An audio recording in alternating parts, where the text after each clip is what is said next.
Hello everyone and welcome back. A lot of you have been patiently waiting for me to come out with a review for the Bresser TrueView Konig scope that I've just been raving about over the past year after seeing it at the 2011 Multigun Match. It hadn't been available at that time. I would have scooped it up right off the table at that point. I think they were asking $179 for the retail. They only had the one there for demo and I just loved it. I showed this scope to Tactical Gun Review here on YouTube, and he was very surprised at the quality of the glass, the clarity of it, and he sees a lot of high dollar scopes, so he was really surprised at the quality of it, especially for what I guess would be considered a low-end scope. You know, personally I have a hard time spending a large amount of money on a scope, and the quality that you're going to get from say $1,000 optic is, I just can't justify spending that kind of money. So I'm willing to sacrifice a little bit in my scopes in order to save a buck or two, as I think most people are. So when I saw this scope with the true 1x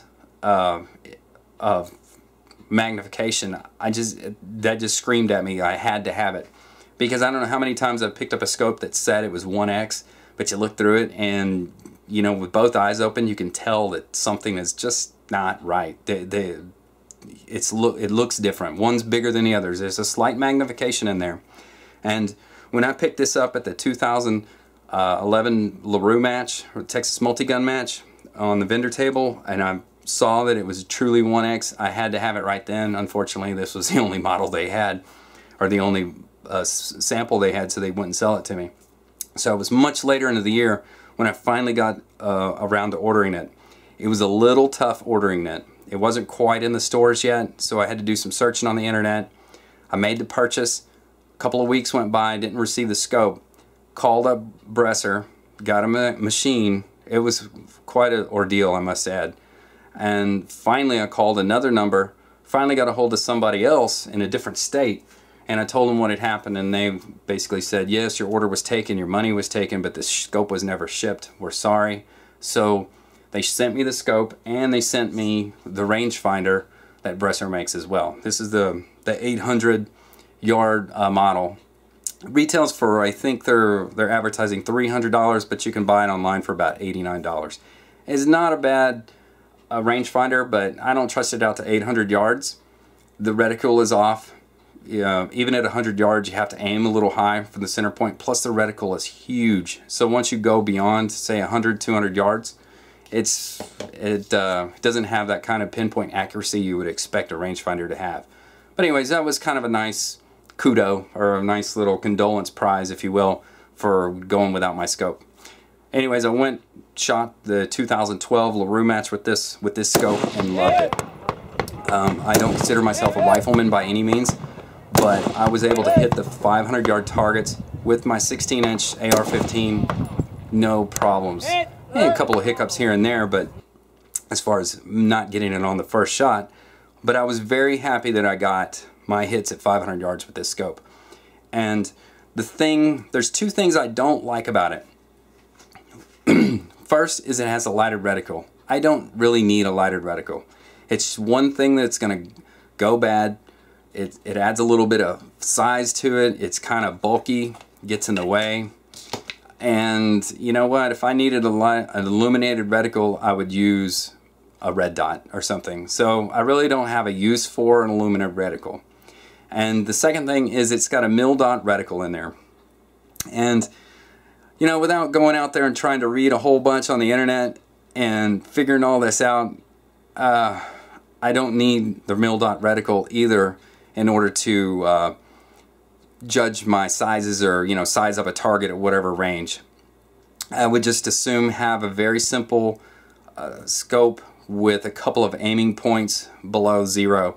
I have a loophole on my 6.8. I love that thing. It's got about 3 extra aiming points below the dead center in the scope, and that's good enough for me. But for this scope right here, on 4x, which is the maximum magnification for this, it goes from 1 to 4. Scope ring is real nice and tight, not too tight, but you know, it's not super loose either. So on 4x at 500 yards, the first Mildot below dead center is 500 yards for me. So When I stepped up to the 500-yard range, I cranked that up to 4x after I shot the 100 and 200 and 300-yard targets, and smoked those 500-yard targets just by putting that first Mildot on there. So, in my opinion, all those other Mildots, I'm probably never going to use them. So, don't like the Mildots, don't like the reticle. Going back to the reticle, I wanted to test the illuminated reticle before I actually got on tape and did a video review of this scope. So I head out, do some night shooting. I'm driving up to the range, and I notice this beautiful sunrise or moonrise in the background. So I hurry up, and those of you that watch my hunting channels, you know that I hunt. When I'm out on property, I'm driving cruiser ready, so I have my rifle of some kind, usually the AR, at cruiser ready in my seat with me in case I encounter any wild animals that need to be removed, threatening animals, mainly pigs. But anyways, I saw that moon. I drove up to the 100-yard range. I hopped out of the truck real quick to grab my camera, and I closed the door gingerly, but my rifle had moved off my seat and landed right in the door jamb, and the door hit it right on, you guessed it, the illuminated reticle dial. So now my dial has got a little bit of wiggle. That right there is not supposed to happen. So you can see I've boogered that up. The reticle still works, the illumination still works. It's much looser than it was. It's not supposed to turn that easy, at least it wasn't before. But it still worked. I was able to hit my targets at 100 yards in the dark. And the only time you would use 11 on this thing is if it's dusk, maybe dusk. After that, once it's dark, 1x is about as bright as you can go, and that's even hard to see the target. So yes, now I have a jacked up illumination here. Let's take a look at the adjustments, the windage and elevation adjustments.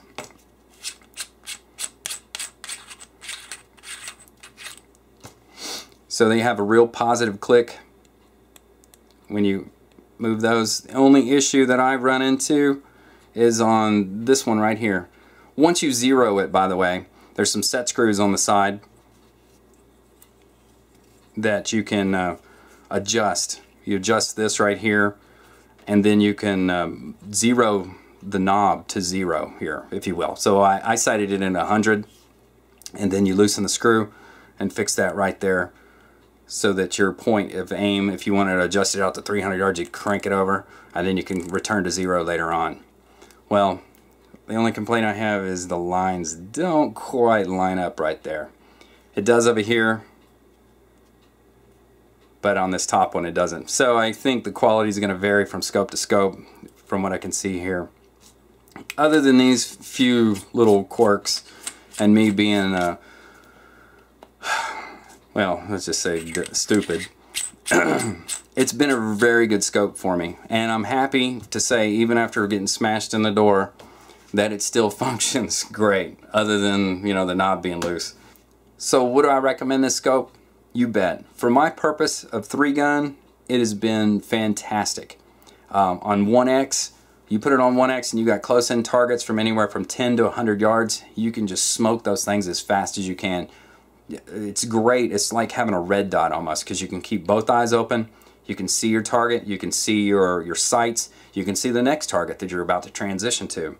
So the true 1x about it, and the fact that it does magnify out to 400, or 4x rather. I'm used to using a red dot when I shoot 3 guns, so this was nice. This was nice having that extra magnification, yet having the 1x magnification and red dot style of shooting that I'm used to.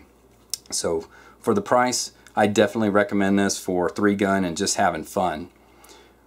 Well, thanks for watching, and please subscribe for more competition shooting and gun reviews.